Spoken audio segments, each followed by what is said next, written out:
Welcome to another edition of Daily Airline News, focusing on the loss of Air India Flight 171. I'm Geoffrey Thomas, and I'm delighted to say, once again, joined by my co-host Richard Godfrey in Frankfurt. Good morning to you, Richard. And good afternoon to you, Geoffrey. Thank you. Viewers, the title of this episode is Cause of the Air India 171 Crash. It's episode 246.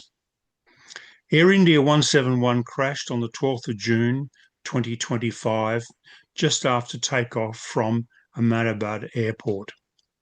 The first fatal crash of a Boeing 787 in almost 16 years since the first test flight on the 15th of December 2009. 1,180 aircraft, 5 million flights, 30 million flight hours, and over 1 billion passengers before the 12th of June 2025 without a single fatality. We have spent over 4 months investigating the cause of the crash and published over 100 episodes documenting our journey. We have formed a community of pilots, aircraft engineers, and aviation experts, and this has been a team effort. This includes some current or previous staff of Boeing and Air India who have shared their knowledge and insights. Confidentiality will be respected. We are now ready to present the evidence that allows a determination of the root cause of the crash on the 12th of June 2025, costing the lives of 260 people. We have been contacted by family members of the victims and those who are representing them. This episode is dedicated to the memory of the Air India 171 victims. Richard, you have written a 10-page document detailing the team's findings.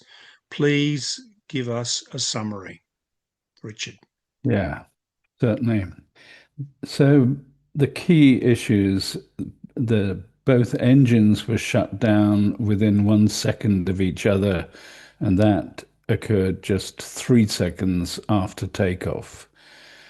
Fortunately, both engines were successfully relit, but unfortunately too late to develop sufficient thrust to save the aircraft. The engines were not damaged, and the shutdown did not prevent a relight. The fuel to both engines was available for the relight. The pilots had too little airspeed and too little altitude to save the aircraft. Another 2 seconds, and they would have reached a road for a forced landing. Another 20 seconds, and they would have achieved sufficient thrust to possibly save the aircraft. But it turns out that that would have only been sufficient if the initial altitude had exceeded 400 to 500 feet. 1,000 feet of altitude and maybe 30 seconds extra, they would have almost certainly saved the aircraft. We are including a link in the description below to the 10-page document titled Air India 171 Accident, 12th of June 2025, Root Cause. And the document is dedicated to the memory of the Air India 171 victims. What disturbs me is some of the families of the victims are still waiting for the Indian health authorities to release the remains of their loved ones. So, Richard, what happened to the accident aircraft on the 12th of June 2025? The engines automatically reduce to idle when a temporary fault occurs in the digital link between the aircraft's central computer, the CCR, Common Core Resources, and the engine electronic control, EEC systems. We're showing a screenshot of the signal chain from the TCM, thrust control management, to the EEC. the engine electric control. This link carries the thrust lever position information, known as the thrust resolver angle, TRA, which tells each engine how much power the pilots are demanding. When that information is lost, the engine control systems automatically set both engines to idle as a protective measure. And once the connection is restored and valid data is received again, the systems automatically attempt a restart of the engines. And both engines were successfully relit, confirming that the temporary fault in the digital link was resolved. We believe that this was caused by a temporary electrical short in the DC system. But even if the cause of the communication failure was a permanent short in the DC system, the engines can be restarted using AC power from the RAT, from the ram air turbine, which supplies the essential electrical buses in an emergency situation. And each engine electronic control, EEC, has its own internal power conditioning system called a FADEC. And that has a small lithium cell battery that preserves the processor's memory and logic state when both engine and aircraft electrical power are lost. And this ensures the FADEC can resume normal operation as soon as power is restored or supplied from the RAT.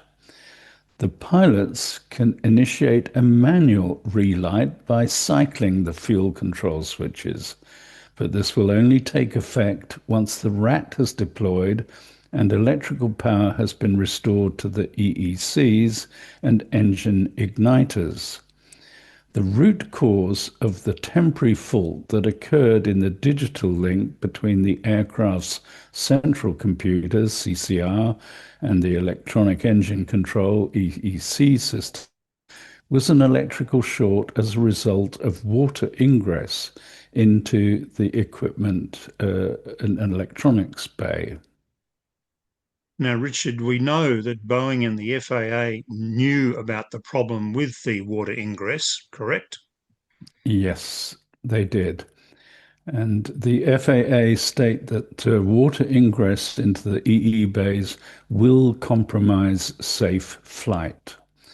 And the FAA has released 3 airworthiness directives on water ingress into the EE bays. The first in 2016, and then 2 in this year, 2025, one before the crash and one after the crash. And Boeing has issued a number of service bulletins on the subject of water ingress.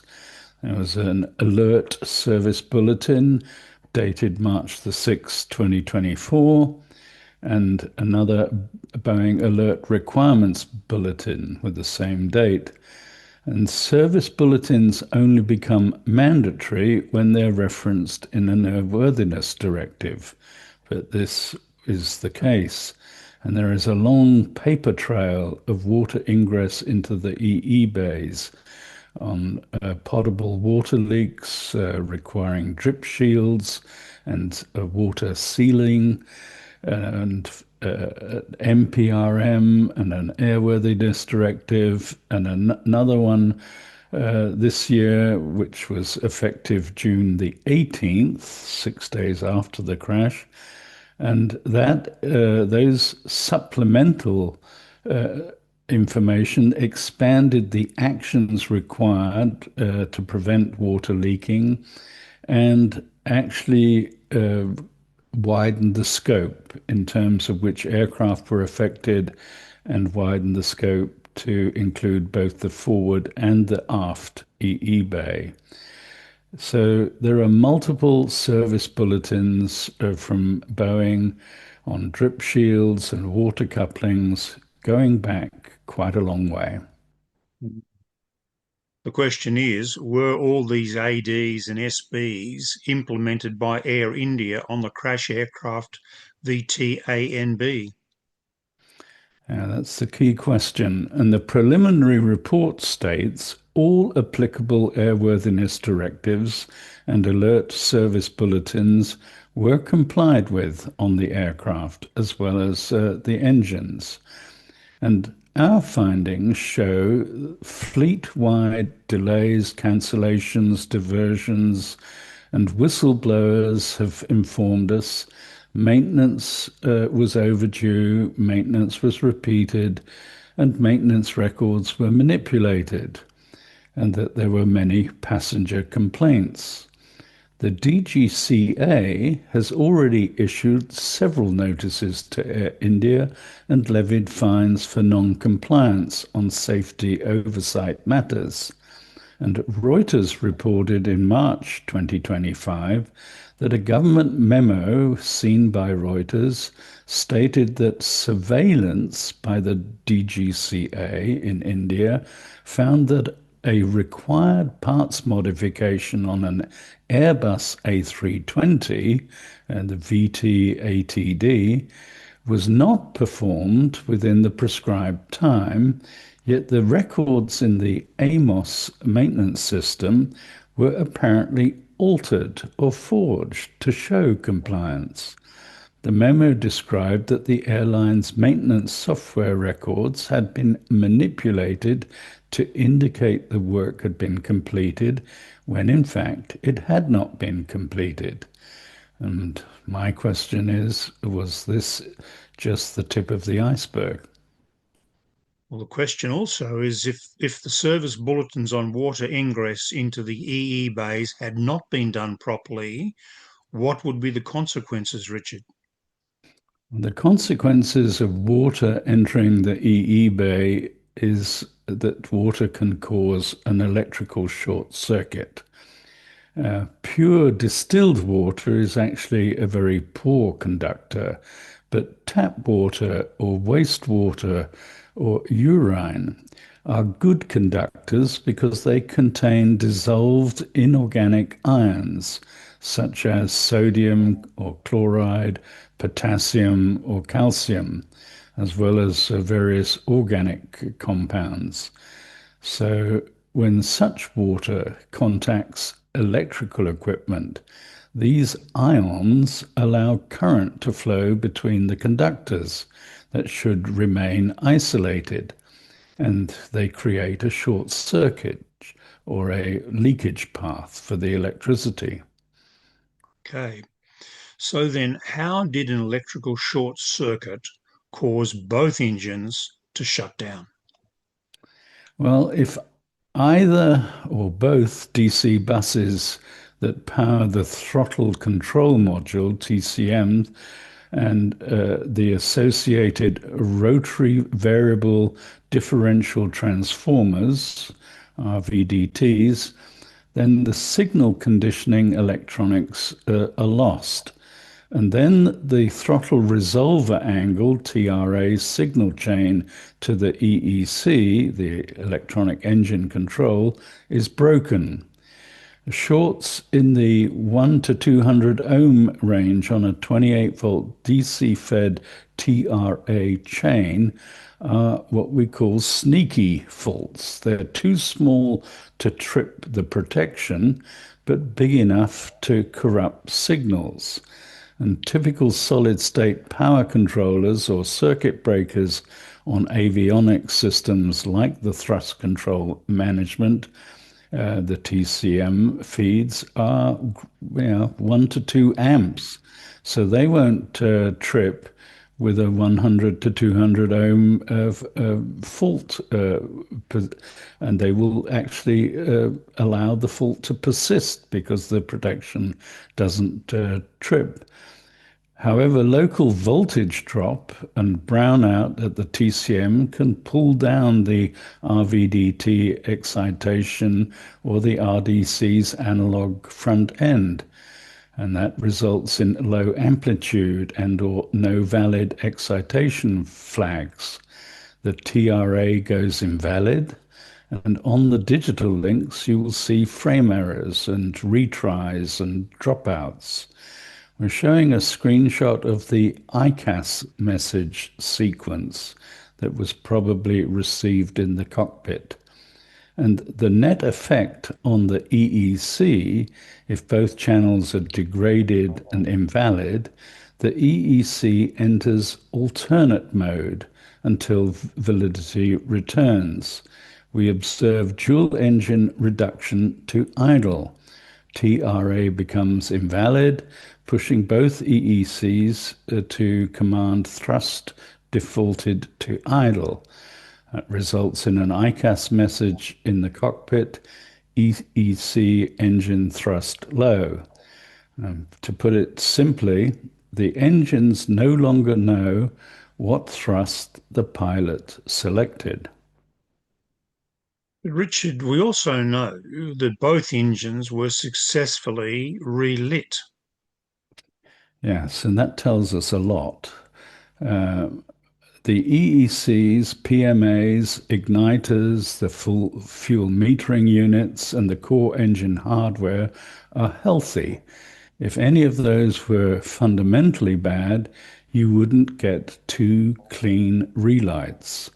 The earlier thrust defaulted to idle TRA invalid was almost certainly upstream of the engine and further into the aircraft systems and power and harness rather than a core or EEC internal failure. And the engine fuel supply was available at the time of relight, so the fuel pumps and valves were working okay. There was a common mode airframe side electrical event, and both TRA channels being invalid results in the EEC defaulting to idle on both engines. And the idle default can lead to a flameout 3 seconds after liftoff at an airspeed of only around 180 indicated airspeed and coupled with a high angle of attack. And relight, windmill or starter assisted, succeeds because the EEC power and fuel control are intact. And after relight, if the TRA is still invalid, the engines would stabilize at the ground flight idle mode only. But if the TRA recovered and the link recovered to the EEC, then normal thrust would control would return. And we know that TRA recovered because normal thrust was returning. So, how can you be so sure that this is what happened?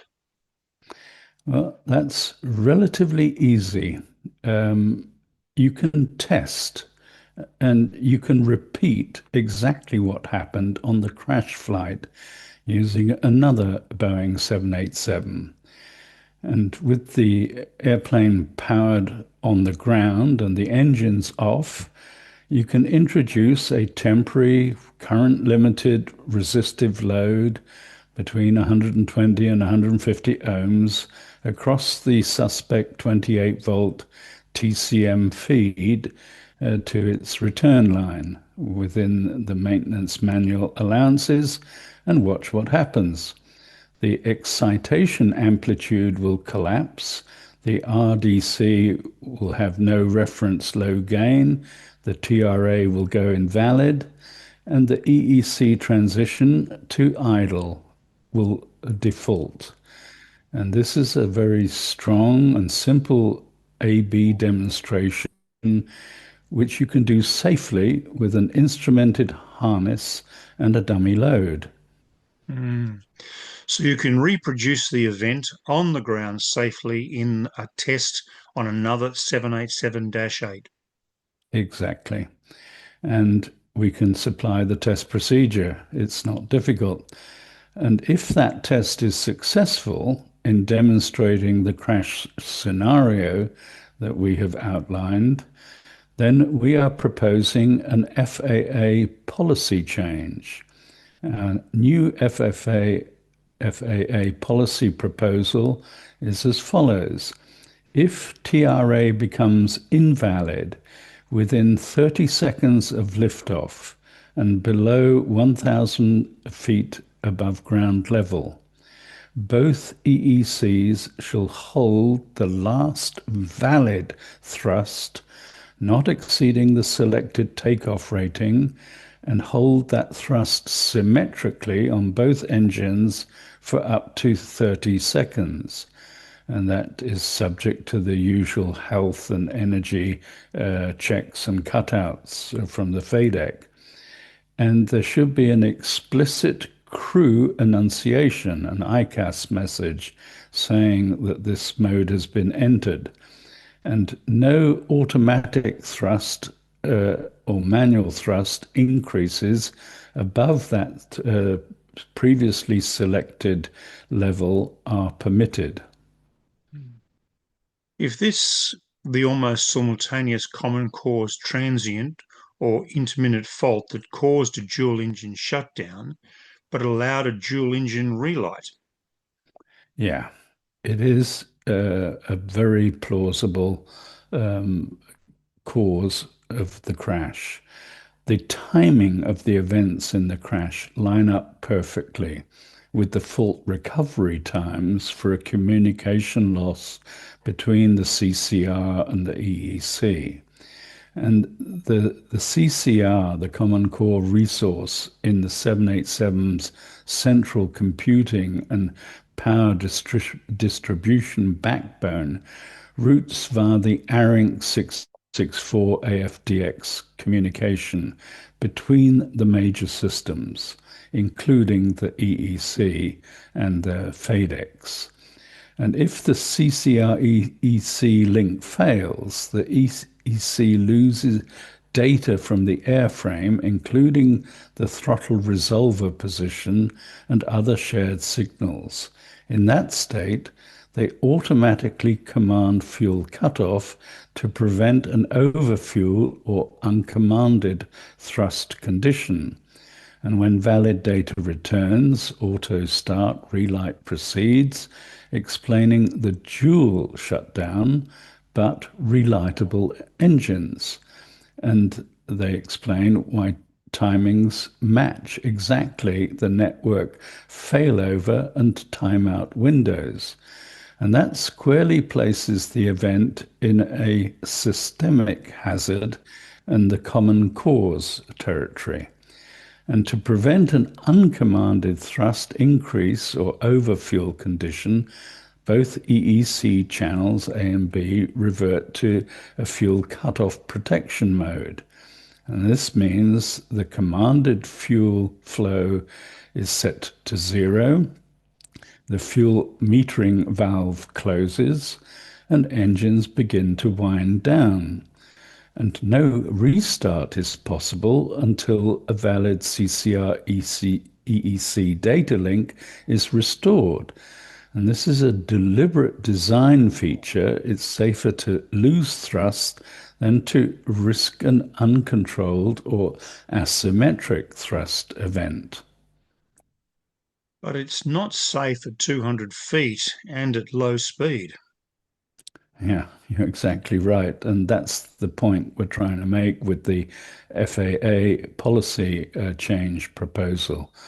The cockpit indications are engine fail left right and engine EEC fail.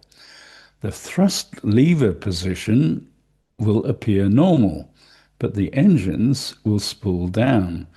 And this can occur identically whether the aircraft is at just 50 feet off the ground or at flight level 350. I want to walk through the Boeing, GE, and FAA and EASA documentation just to confirm what we've been saying. Boeing 787 FIM 73-21-00 EEC fault isolation. and I quote, failure of both CCR data channels results in engine shutdown commanded by the EEC. The GE Gen X-1B EE system description, ATA 73-21-00, and I quote, upon loss of valid throttle resolver or CCR link data, the EEC commands the fuel metering valve closed to prevent uncommanded thrust.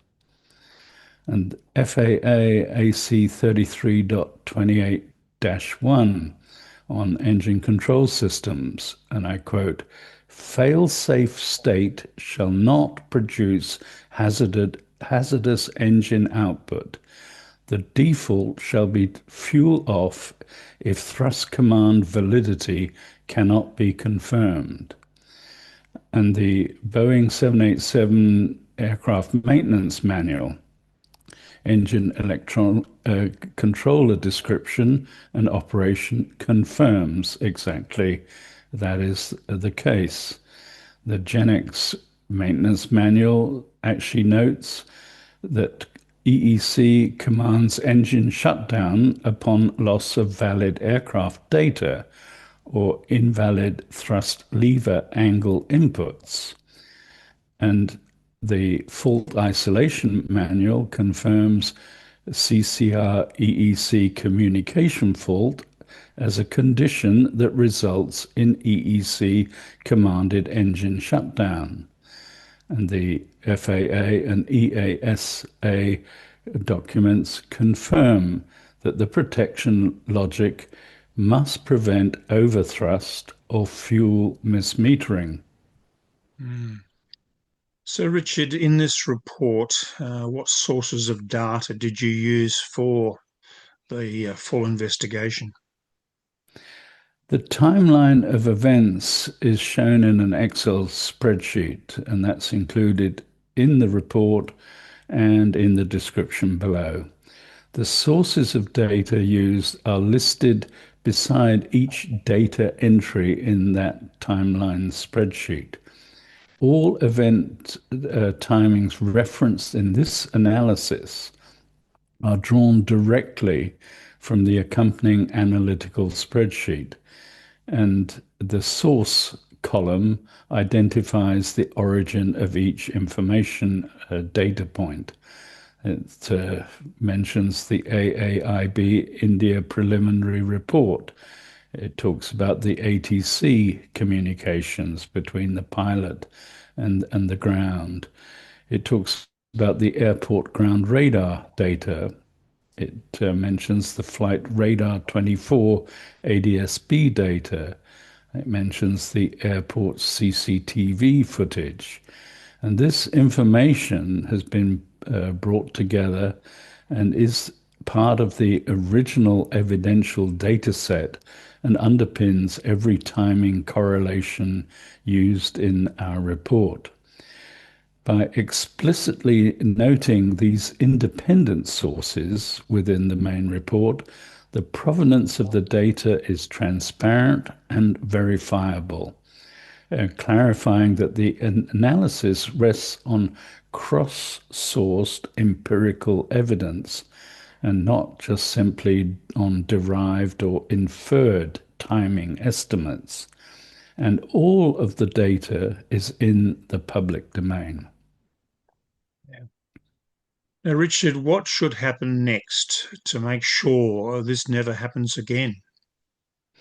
Well, in my view, two things. In order to ensure that exactly this event never happens again, we're suggesting the FAA should adopt a new policy.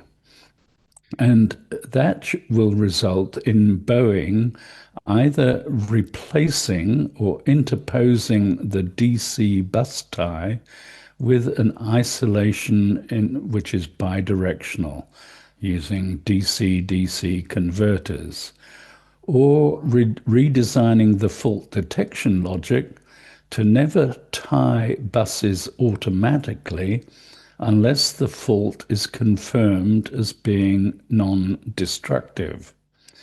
And in order to ensure all similar events never happen again, airlines should be enforced to comply with mandatory and advisory airworthiness directives and service and requirement bulletins. And operators that fail to comply should be banned from international travel. Yeah. I think a lot of our viewers would certainly agree with that, and that's been raised by a number of our viewers, hasn't it? It has indeed. And Mm. we'll see how the authorities act and react on this matter. Mm. Richard, that's clearly an outstanding piece of work. And as we have been saying for some time, we've been helped along the way by our community that we've built up. And there's been a lot of input from a lot of folks, which has been wonderful. But an outstanding piece of work. So thank you very much indeed for presenting that today. You're very welcome. And I have to say, it's been a privilege to be part of the team. Unfortunately, we can't mention all of the names because some people are still currently employed by the various companies involved. So we'll obviously respect the confidentiality. But they know who they are. Yes. They know who they are. Yes. So, viewers, thank you very much indeed for tuning in. We sincerely hope you enjoy this very special episode. Um, please do subscribe to us. Please like us. Please join our community. Please keep those wonderful comments coming and keep those fabulous questions coming. And I'm sure, or we are sure, that there'll be plenty of questions from this outstanding episode from Richard and the team. And we'll be back tomorrow to start fielding those questions. And we look forward to your company. So thank you very much indeed, and enjoy the rest of your Sunday wherever you are in the world.